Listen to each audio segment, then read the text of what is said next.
For me, the purpose of starting Dead Ringers is a lot about creating the experience behind a movie, behind all of that. We wanted to bring back like a cheap, like low budget way to bring people back together in Orange County. I remembered growing up in Kentucky, we all used to go to the Franklin Drive-In like every weekend, and it wasn't necessarily just about the movies. I couldn't tell you one movie we saw there, you know? But it was about, you went with your friends, and it was a social thing, and it was a social reason to get together. I think I'm excited about a drive-in. I remember in high school they had one in Whittier, and it was like the only one around, and we used to go, and I just remember like pulling in and having like sleeping bags and like all this stuff.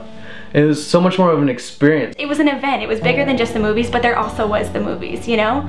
And I just missed that. You were asked to be a part of the experience, and the people that came created the energy that was a part of it, and you had an interaction, and you had, again, the connection. When they first told me that you guys were gonna do this, it was like eyes wide. It was like the coolest idea ever, because no one has that anymore. No one even thinks about that anymore.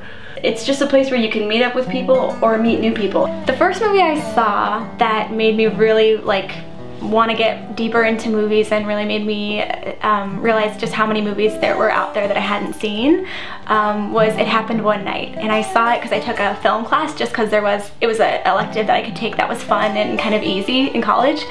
And so they made me watch all these movies that I would never choose to watch on my own that were older or, you know, just cult classics or whatever they were. And It Happened One Night was just so funny, and it was just amazing to me that a movie that old could be so funny. It wasn't so much the first movie I saw that inspired me, but it was like the entire everything of Disney and all of that. Because like when I was little, I really wanted to be an animator. Like I would sit and watch Cartoon Time and like sit there trying to practice them and do all of that and like piece them together. When like Nightmare Before Christmas came out, and like I hadn't seen claymation done cool. I'd only seen claymation done fairly cool in Christmas movies. I want to be a dentist kind of a thing.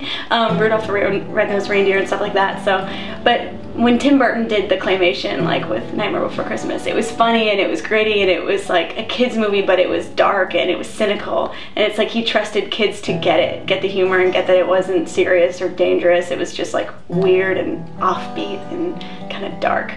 And I kept trying to make my own claymation animals, you know, and people out of regular clay, but it kept drying and I couldn't move them, so I kind of gave up on that fast. My dad, one of the first movies he ever saw in the theater when he was a kid that my grandma took him to was Le Mans with Steve McQueen. And I remember when I was like 6, like that was the movie he was like, all right, we're gonna sit down and we're gonna watch this. And I was like, so excited because it was cars. When you're a kid, you just think cars, but like just the idea of the plot and seeing Steve McQueen like driving, I was like, this guy is so badass. Like he's just got style and vibe. And I remember being young, just being like, this is what a movie is.